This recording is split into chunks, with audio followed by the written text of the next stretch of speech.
Amados hermanos, Dios les bendiga.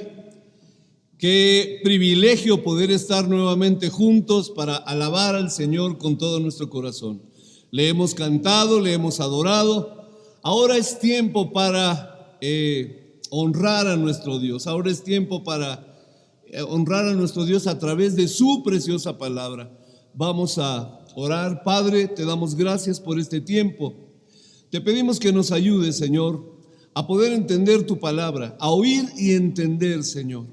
En el nombre glorioso de Jesús, te lo pedimos con todo nuestro corazón, Señor. Enséñanos tu palabra y que ésta penetre profundamente, Señor, en nuestro espíritu, en nuestra vida, para que podamos no ser oidores olvidadizos, sino hacedores de tu palabra. En el nombre de Jesús. Amén y amén. Aleluya, queridos hermanos. Muy bien. El mensaje para el día de hoy, el título del mensaje se llama El método de Dios, Jesucristo. Aleluya. La semana pasada estuvimos hablando sobre la soberanía de Dios. Estuvimos hablando que una de las plataformas de fe importantes en la vida cristiana es la soberanía de Dios, y hablamos sobre ello.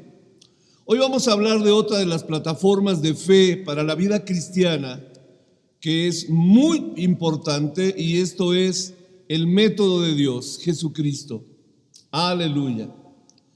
Dice Efesios capítulo 1, versos 3 al 10, dice: bendito sea el Dios y Padre de nuestro Señor Jesucristo, que nos bendijo con toda bendición espiritual en los lugares celestiales en Cristo, según nos escogió en Él antes de la fundación del mundo, para que fuésemos santos y sin mancha delante de Él, en amor, habiéndonos predestinado para ser adoptados hijos suyos por medio de Jesucristo, según el puro afecto de su voluntad, para alabanza de la gloria de su gracia, con la cual nos hizo aceptos en el amado. Amén.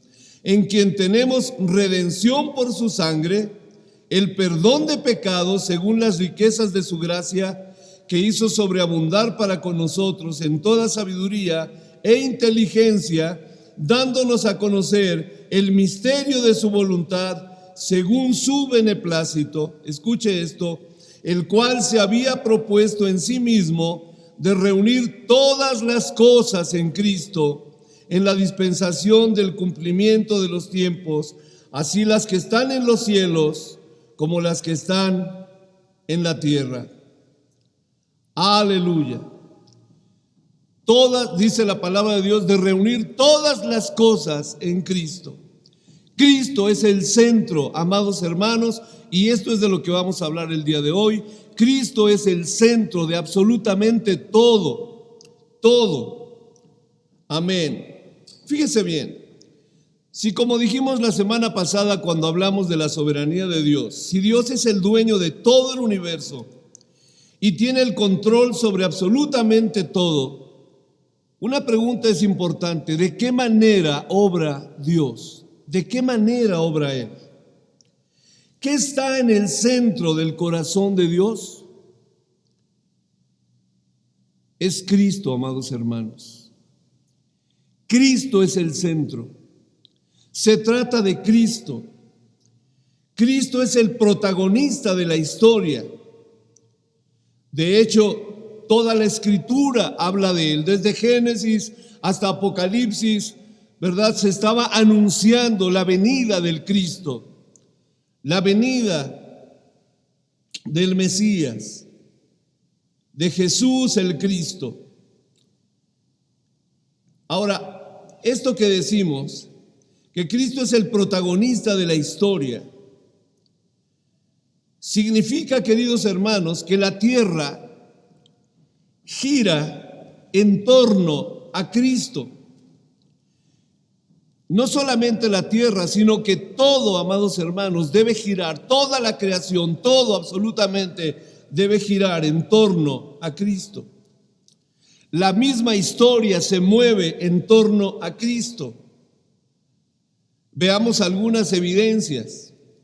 Por ejemplo, ¿Cómo se fechan los eventos en los libros de historia? Usted lo sabe, antes de Cristo y después de Cristo. ¿Cómo fue esto, amados hermanos? ¿Cómo sucedió esto? Cuando usted estudia sobre esto o investiga, se va a dar cuenta que le fue encargado, por un papa le fue encargado a un hombre que hiciera esto de fechar. Y entonces este hombre lo que hizo fue fechar a partir de Cristo, ¿verdad? Antes de Cristo y después de Cristo. Pero ¿qué importa, amados hermanos, quién lo hizo? Porque finalmente el que mueve todas las cosas es Dios. Y finalmente Dios determinó que así sucediera. E increíblemente, aunque el mundo no quiera, finalmente las fechas se determinan por un antes de Cristo y después de Cristo. Qué interesante es esto. Dios determinó que así sucediera. Es increíble, ¿verdad? Una persona atea no quisiera, ¿verdad?, que esto fuera así. Pero sin embargo, allí están los libros, allí está la historia. Esto es algo muy interesante. Ahora, ¿por qué, queridos hermanos? Porque no hay una persona más relevante que Cristo en la historia de la humanidad. Y esto es algo muy interesante. ¿Qué es lo que determinará el fin de la historia? Fíjese bien lo que le voy a decir. Bueno, esto que acabamos de decir con respecto a la historia secular, ¿verdad? Pero, ¿qué dice la palabra de Dios, amados hermanos? ¿Qué es lo que determinará el fin de la historia de este mundo? Esto es verdaderamente maravilloso. Mire lo que dice la palabra de Dios en Mateo 24:14. Es decir, ¿qué determina que este mundo termine? Que esto se acabe. Mire lo que dice la Biblia, Mateo 24:14 dice: y será predicado este evangelio del reino en todo el mundo para testimonio a todas las naciones, y entonces vendrá el fin. A ver, ¿qué evangelio? ¿Qué evangelio? Miren lo que dice Marcos 1:1. Principio del evangelio de Jesucristo, Hijo de Dios. El evangelio de Cristo. Dice la palabra de Dios que cuando se termine de predicar el evangelio a todas las naciones, entonces vendrá el fin de este mundo.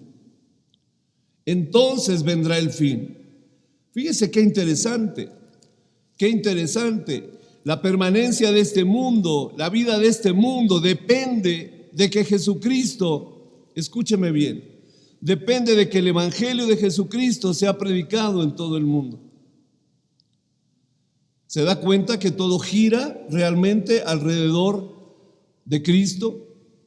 ¿Se da cuenta de que todo depende realmente de Cristo? Esto es algo muy interesante. El nombre de Cristo ahora mismo está siendo predicado en todas las naciones, en todas las naciones.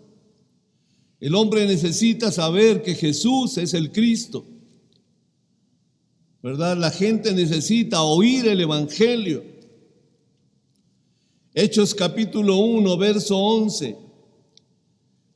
La promesa de la segunda venida de Cristo.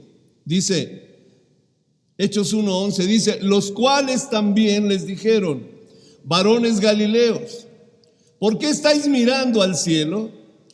Este mismo Jesús que ha sido tomado de vosotros al cielo, así vendrá como le habéis visto ir al cielo.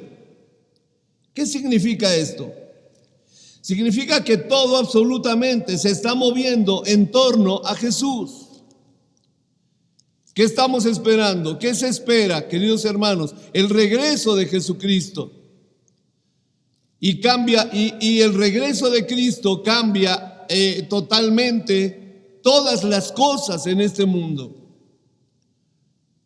No se trata, amados hermanos, ponga mucha atención, no se trata de que ajustemos a Cristo a nuestra manera de pensar, de que el hombre ajuste a Cristo a su religión. No se trata de que ajustemos a Cristo a nuestro nivel, sino que nos centremos en Él. De esto es de lo que se trata, de que Él sea el centro de la vida del hombre. Todo se trata de Él. Es por eso, amados hermanos, que Pablo dice en Gálatas 2:20, con Cristo estoy juntamente crucificado, y oiga esto, y ya no vivo yo, mas vive Cristo en mí. Y lo que ahora vivo en la carne, lo vivo en la fe del Hijo de Dios, el cual me amó y se entregó a sí mismo por mí. Esto es algo muy interesante. El apóstol Pablo está diciendo, ya no estoy viviendo yo mi propia vida a mi propia manera, sino ahora Cristo es el centro de mi vida. De esto se trata. Realmente de esto se trata. Esto es algo muy interesante. En la segunda carta a los Corintios, capítulo 5, versos 14 y 15, escribe el apóstol también, dice, porque el amor de Cristo nos constriñe, pensando esto, que si uno murió por todos, luego todos murieron. Y por todos murió, escuche esto, ¿para qué? Para que los que viven ya no vivan para sí, sino para aquel que murió y resucitó por ellos. Amados hermanos, esto es el centro de la vida cristiana. Que un hijo de Dios, ¿verdad?, que un creyente no viva ya más para sí mismo, sino que ahora viva para Cristo, que Cristo sea el centro de su vida. De esto se trata, amados hermanos. Por eso dice, para que los que viven ya no vivan para sí o para sí mismos, sino para aquel que murió y resucitó por ellos. Amén. Gloria a Dios. Lo verdaderamente importante es, amados hermanos, ¿qué tanto conozco a Cristo? ¿Qué tanto estoy amando a este Cristo que me enseña la palabra de Dios? ¿Cómo es mi relación con Jesucristo? Este es el punto. ¿Cómo es mi relación con Él? ¿Cómo estoy viviendo en mi vida cristiana, mi relación con Jesucristo? ¿Realmente Él es el centro de mi vida? ¿Realmente todo lo que yo soy, todo lo que yo hago gira alrededor de Jesucristo? De esto se trata. Realmente de esto se trata cuando dice el apóstol, ya no vivo yo, mas ahora Cristo vive en mí. Y dice, y lo que vivo ahora en la carne, lo vivo en la fe del Hijo de Dios, el cual me amó y se entregó a sí mismo por mí. Es muy importante, amados hermanos, entender esta verdad. Cristo es el centro. Cristo debe ser el centro de tu vida. Si tú recibiste a Jesucristo como tu Señor y tu Salvador, Él debe ser el centro de tu vida. Por eso, en cierta ocasión Jesús dijo, ¿por qué me llamáis Señor, Señor, y no hacéis lo que yo os digo? Porque Él espera ser realmente el centro de tu vida. Fíjese bien lo que le voy a decir, porque esto es algo muy importante, amados hermanos.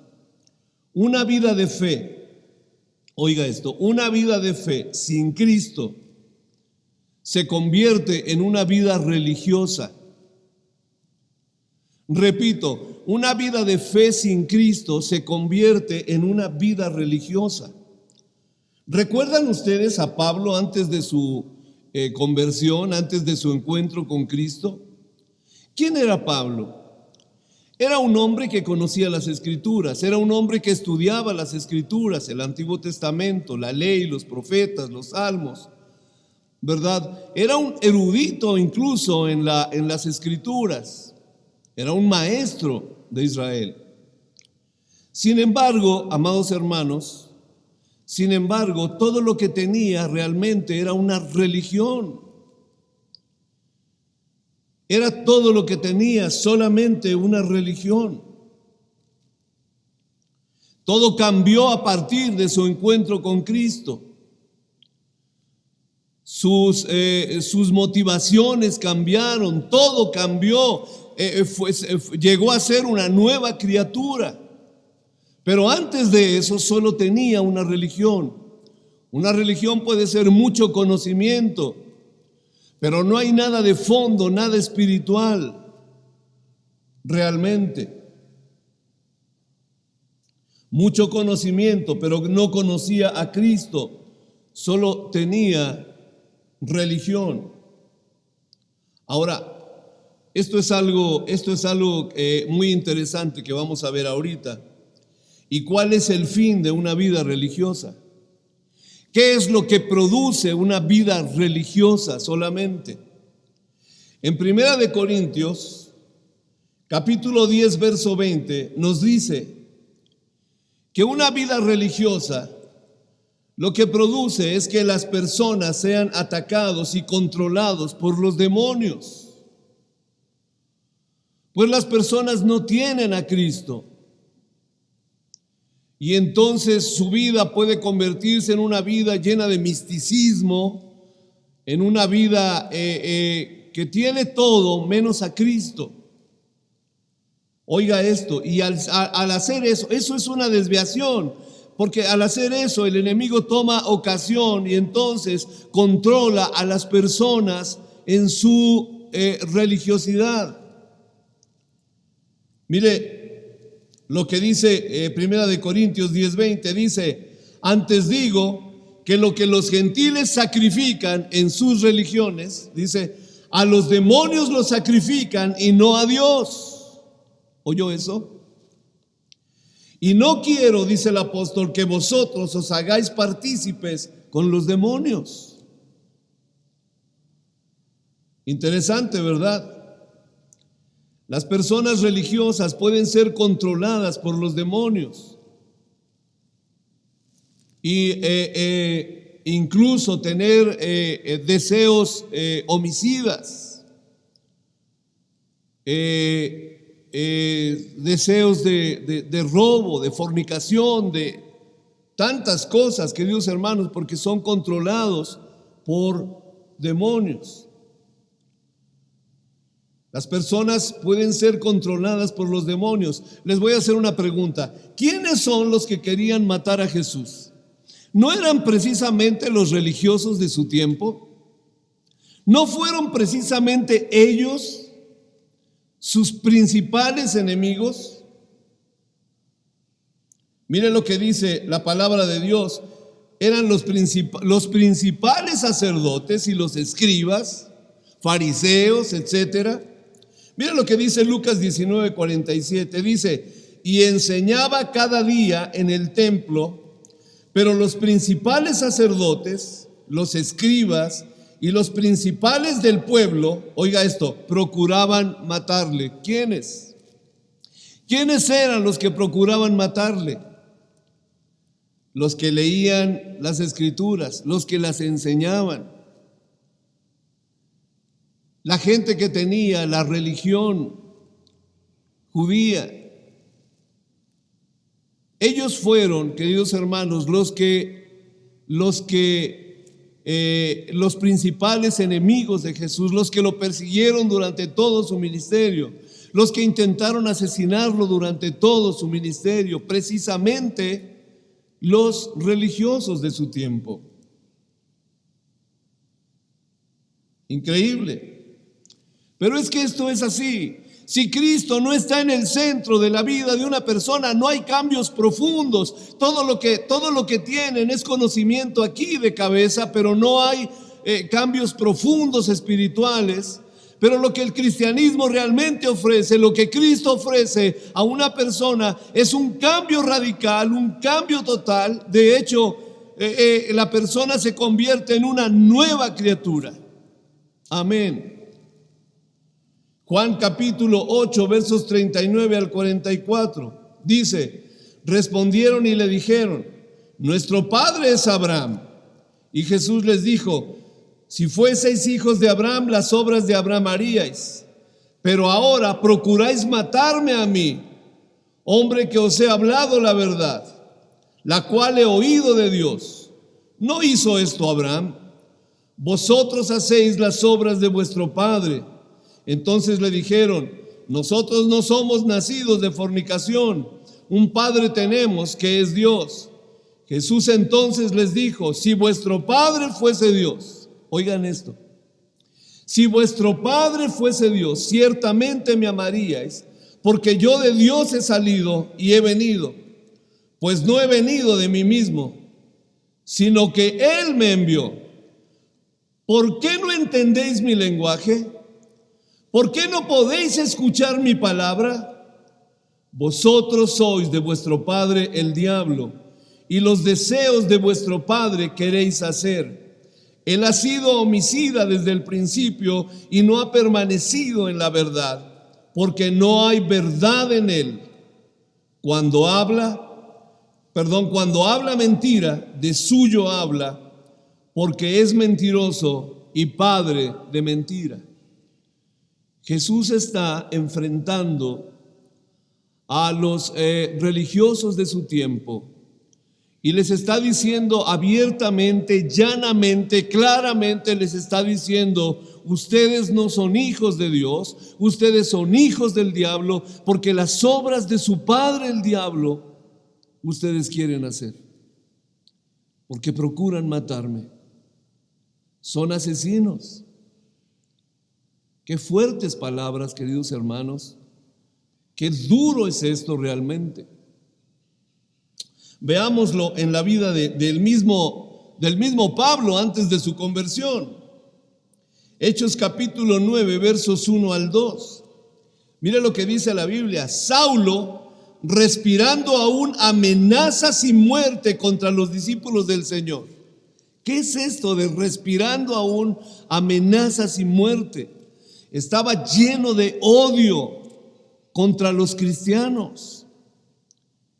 Estaba lleno de odio, dice respirando. Esto quiere decir que es lo que estaba viviendo, ¿verdad? Es como cuando respiramos para vivir, pero él era lo que vivía, amados hermanos. Era un hombre lleno de odio por los cristianos. Incluso él pensaba que estaba sirviendo a Dios al hacer eso, de apresar cristianos y enviarlos a las cárceles o que fueran muertos. Dice Saulo respirando aún amenazas y muerte contra los discípulos del Señor. Pero ¿por qué era esto, amados hermanos?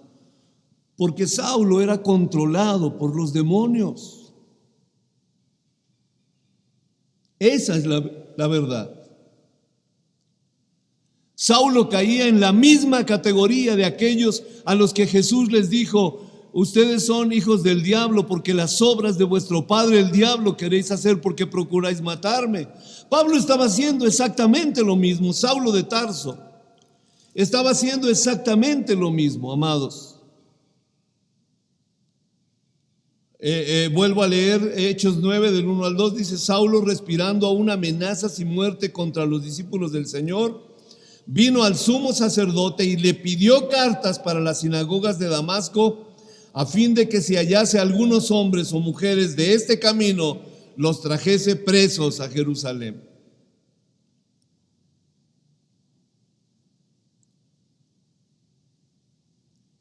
Lo podemos ver, este mismo espíritu religioso, esta misma religiosidad, la podemos ver aún en los discípulos de Jesús.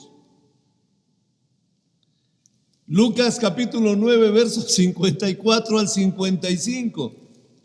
Dice, viendo esto sus discípulos, Jacobo y Juan, lo que pasa es que no los habían recibido en una ciudad de Samaria. Dice, y viendo esto sus discípulos, Jacobo y Juan, dijeron, Señor, ¿quieres que mandemos que descienda fuego del cielo como hizo Elías y los consuma? ¡Qué bárbaros! Esto es increíble. Señor, ¿quieres que ¿quieres que mandemos que descienda fuego del cielo como hizo Elías y los consuma? Para eso sí tenían fe, ¿verdad? ¡Qué increíble! Entonces, volviéndose él, los reprendió, los regañó. Y mire lo que les dijo, hermanos. Los reprendió diciendo: vosotros no sabéis de qué espíritu sois. Qué tremendo, ¿eh? No saben lo que los está impulsando a decir estas palabras, a querer hacer eso.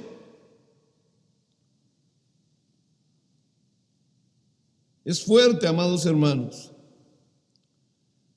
Fíjese, es por eso que las personas que no han tenido la revelación de Jesús como el Cristo, de Jesús como su Señor, solo tienen una religión y no pueden vencer sobre el odio, la envidia, la ira, el chisme, la mentira, la pornografía, el adulterio, etcétera, etcétera. No pueden,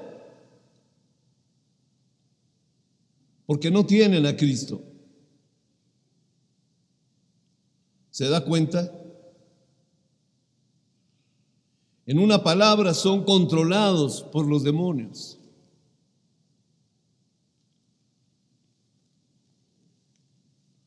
Hay muchas personas que dicen que son cristianos, pero todo lo que tienen es realmente una religión. Les pasa lo que a Saulo. Entonces están llenos de pleitos, llenos de enojo, llenos de coraje, llenos de ira, llenos de resentimiento, llenos de tantas cosas porque no ha cambiado, porque sus vidas realmente no han cambiado y todo lo que tienen es una religión.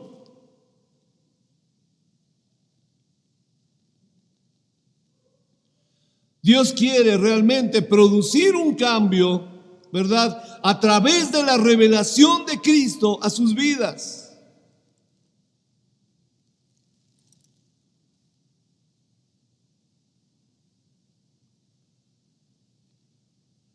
Los mismos discípulos de repente tenían una mentalidad religiosa, no lo conocían.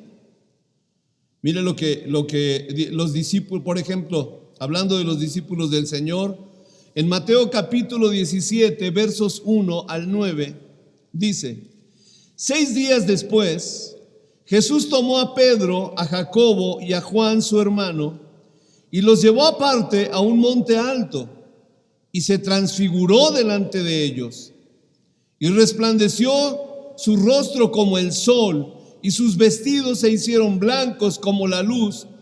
Y aquí les aparecieron Moisés y Elías hablando con él.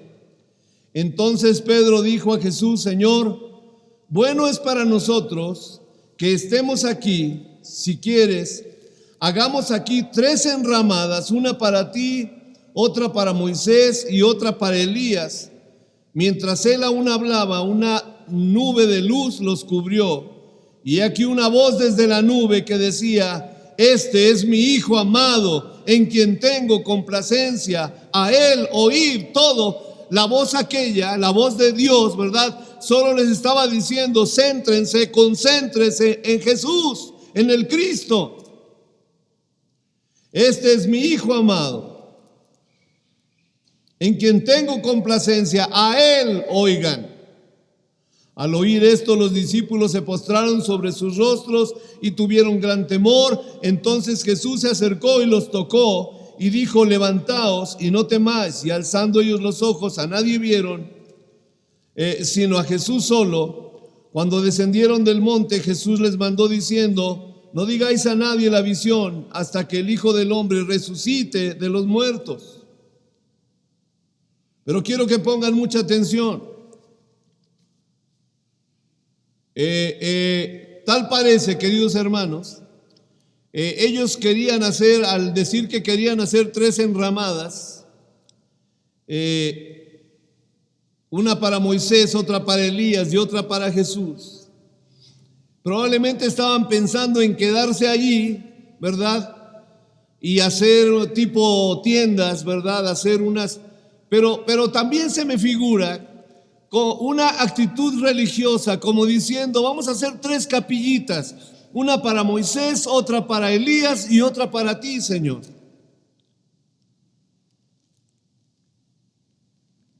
Una actitud religiosa. Y entonces la voz del cielo les dice, no, véanlo a Él. En Él es quien yo tengo complacencia. Él es el centro. En Él tienen que concentrarse. Esto es importante. Marcos capítulo 4, verso 41. Entonces dice, temieron con gran temor y se decían el uno al otro, ¿quién es este que aún el viento y el mar le obedecen? No sabían quién era todavía. No habían tenido la revelación de que Él era el Cristo, el Hijo del Dios viviente. Amén.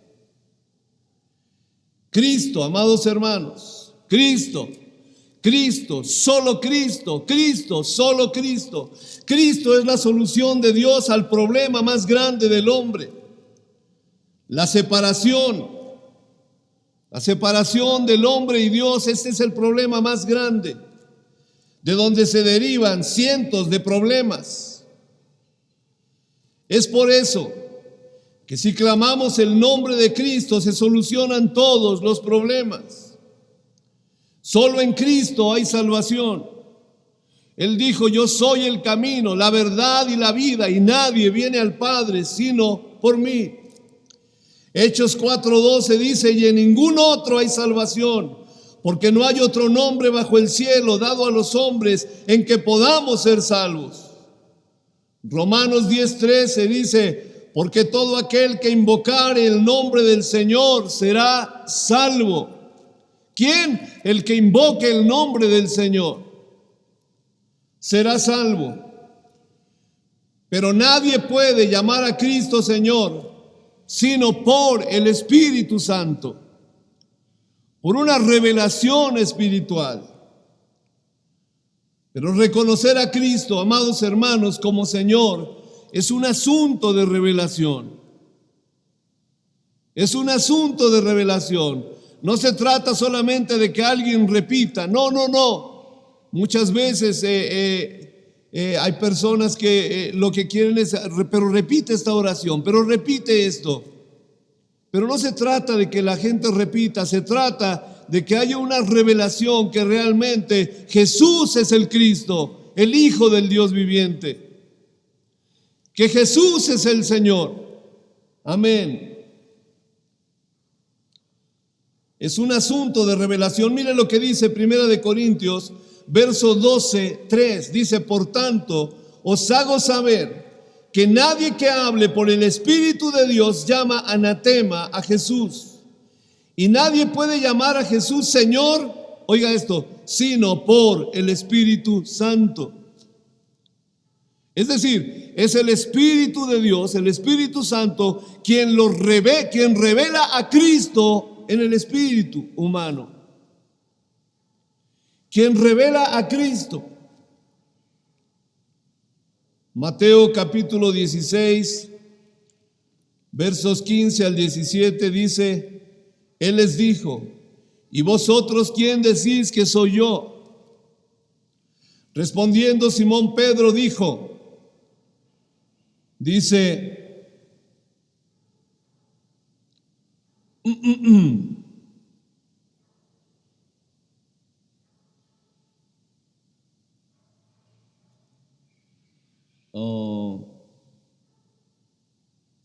¿y vosotros quién decís que soy yo? Respondiendo Simón Pedro, dijo, tú eres el Cristo, el Hijo del Dios viviente. Oiga la respuesta de Pedro. Le dijo, tú eres el Cristo, el Hijo del Dios viviente. Ahora, ¿qué fue lo que Jesús le dijo? Ya hemos visto esto. Le dijo, bienaventurado eres, Simón. Agraciado, dichoso, feliz eres. Simón, hijo de Jonás, oiga esto, porque no te lo reveló carne ni sangre, sino mi Padre que está en los cielos. Por eso Romanos 10:9 dice que si confesares con tu boca que Jesús es el Señor y creyeres en tu corazón que Dios le levantó de los muertos, serás salvo. Y también Romanos 8:16 dice, el Espíritu mismo da testimonio a nuestro espíritu de que somos hijos de Dios. Es un asunto de revelación, amados hermanos. Si tú te aferras a Cristo, entonces Dios te usará. Todo, amados hermanos, se trata de Cristo. Cristo es el centro. Cristo es el centro de absolutamente todo. Tu vida y mi vida deben girar alrededor de Cristo, y toda nuestra vida debe centrarse en Cristo. Y todo lo que hacemos debe centrarse en Cristo. Dice la Biblia que todo lo que hagamos, lo hagamos como para el Señor. Todo lo que hagamos de palabra o de hecho, dice la Biblia, hacerlo para el Señor. ¿Por qué? Porque se trata de Él. Debemos entenderlo. Se trata de Él y no de nosotros. Se trata de lo que Él quiere y no de lo que queremos nosotros. Se trata de su voluntad y no de la nuestra. Piensa por un momento, te arrebató de las llamas del infierno, eres una nueva criatura, pasaste a ser parte de su familia. No es lógico que ahora vivas solamente para Él y nada más que para Él. De esto se trata, amados hermanos, la vida cristiana. Y cuando tú te aferras a Cristo con todo tu corazón, entonces Dios te usará. Entonces Dios te usará para su gloria. Cuando el Evangelio se predica, entonces el Espíritu Santo lo que hace es revelar a Cristo como el Señor, revelar a Jesús como el Cristo, el Hijo del Dios viviente, a la vida, al corazón y a la mente de aquella persona. Y entonces sucede el cambio, sucede el milagro de la nueva criatura. Amén. Gloria al Señor para siempre. Dios nos ayude, amados hermanos, a centrarnos solamente en Él, con todo nuestro corazón. Querido amigo, que me estás escuchando y tú no has recibido a Jesucristo, yo te quiero decir que el hombre fue engañado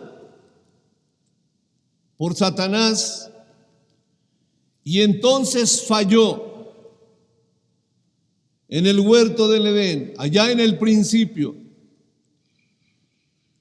Y cuando falló, fracasó. Y ese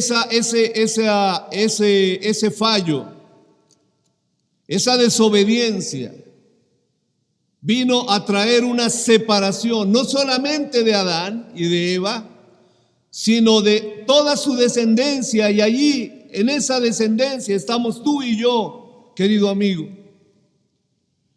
Y hasta la fecha el ser humano vive separado de Dios.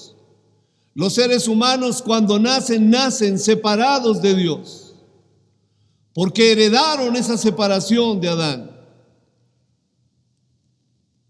Y la palabra de Dios dice, esta es una separación espiritual, pero la palabra de Dios dice que el ser humano finalmente es eterno y un día el ser humano finalmente muere físicamente en esta tierra, pero no deja de existir. Entonces su destino, como está separado de Dios, su destino es vivir eternamente separado de Dios en un lugar llamado el infierno. Esto es lo que enseña la palabra de Dios. Ahora bien, Dios no quiere eso para ti. Entonces lo que hizo fue enviar, fue desde mucho antes, ¿verdad? en la Escritura, en el Antiguo Testamento, vino anunciando a través de los profetas, a través de los hombres de Dios, vino anunciando que vendría un Mesías, que vendría un Salvador. Y un día finalmente lo envió desde el cielo y vino y nació aquí en la tierra de una virgen judía llamada María, y nació en esta tierra y vivió sin pecado, obedeciendo a Dios. Pero la razón por la que Él venía era más bien para pagar en tu lugar y en el mío. Jesús, el Salvador. Y a los 33 años Él fue crucificado, clavado en una cruz. Y dice la palabra de Dios en Isaías, en el profeta Isaías, 700 años antes de Cristo, dice que Él murió por los pecados de la raza humana y que los pecados del ser humano fueron puestos sobre Él, o serían puestos sobre Él. Y esto fue lo que sucedió. Dice la Escritura, el justo por los injustos. ¿Para qué? Para llevarnos a Dios. Querido amigo, Él, Jesús, es el Cristo que había de venir. Es el Hijo de Dios, el que vino para salvarte, para perdonarte, para salvarte. Si tan solamente tú lo reconoces, si te entregas a Él con todo tu corazón y le recibes como el Señor de tu vida y tu Salvador. Si tú puedes reconocer que eres pecador, has ofendido a Dios y estás alejado de Dios, tus pecados te alejan de Dios. La Biblia dice, la palabra de Dios dice también en Isaías, dice, vuestros pecados han hecho división entre vosotros y vuestro Dios. Qué fuerte es esto. Dios no quiere que vivas más separado de Él. Dios quiere perdonar tus pecados y quiere salvarte, pero tú necesitas reconocer a Jesús como el Señor de tu vida.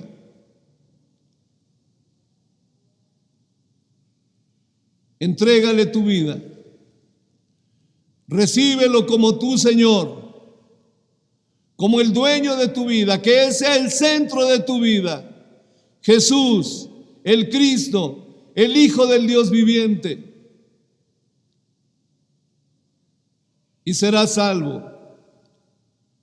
Y lo que digo siempre es como si apretaras un botón y todo el pasado, todos los errores, todo queda en el pasado. Dice la Biblia, de modo que si alguno está en Cristo, nueva criatura es. Las cosas viejas pasaron, he aquí todas son hechas nuevas. Es comenzar una nueva vida en Cristo Jesús. Amén. Dios te bendiga. Dios te bendiga. Busca un tiempo. Deja ya de correr. Deja ya de huir de Dios. Ya enfréntate a Él. Recibe a Jesucristo como el Señor de tu vida y serás salvo. Dios te bendiga. Y a todos ustedes, queridos hermanos, Dios les guarde, el Señor les bendiga. Y que tengan una semana excelente, llena de la presencia de Dios y llena del Señor. Dios les guarde y les bendiga a todos. Oramos antes de despedirnos. Amado Dios, te damos gracias por tu palabra preciosa en esta preciosa mañana. Te alabamos y te bendecimos, Señor. Gracias por enviar un Salvador a la medida de nuestra necesidad. Gracias por tu Hijo amado Jesucristo, nuestro Señor y Salvador. Gracias, Señor, por esta salvación tan grande que nos has dado en Cristo Jesús. Gracias, Señor. Padre, que podamos vivir, Señor, a Cristo como el centro de toda nuestra vida y que podamos decir junto con Pablo, ya no vivo yo, mas ahora Cristo vive en mí. Y lo que ahora vivo en la carne, lo vivo en la fe del Hijo de Dios, el cual me amó y se entregó a sí mismo por mí. A ti la gloria, Señor, ahora y para siempre. Amén y amén. A todos ustedes, amados hermanos, un abrazo, Dios les bendiga. Amén. Aleluya.